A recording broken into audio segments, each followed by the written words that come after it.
Il y a une chose que l'histoire culturelle adore faire, dit non avant de dire génie. En 1997, J.K. Rowling voit son manuscrit refusé 12 fois avant que Harry Potter à l'école des sorciers ne trouve un éditeur. Quelques années plus tôt, Stephen King accumule les refus pour Carrie, roman qu'il avait même jeté à la poubelle avant qu'il ne soit sauvé in extremis. En 1944, les éditeurs britanniques hésitent face à la satire politique de George Orwell.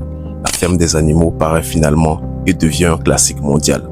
Au cinéma, le scénario de Star Wars circule de studio en studio, trop étrange et trop risqué pour être diffusé. Même scepticisme pour Psycho de Alfred Hitchcock, jugé trop violent pour son époque. Nous avons également Squid Game, rejeté pendant 10 ans par les studios, Toy Story pour sa prouesse technique impossible, Pulp Fiction, une histoire que de base personne ne comprend. Ce qui frappe, ce n'est pas seulement le nombre de refus, c'est leur banalité. À chaque fois, des professionnels expérimentés, rationnels, convaincus de leur jugement. À chaque fois, une œuvre qui finit par redéfinir son marché. Le rejet n'est pas toujours une erreur, il devient le premier chapitre d'un succès que personne n'avait su anticiper. Et c'est le constat que j'ai fait. L'histoire culturelle avance ainsi, à contre-avis.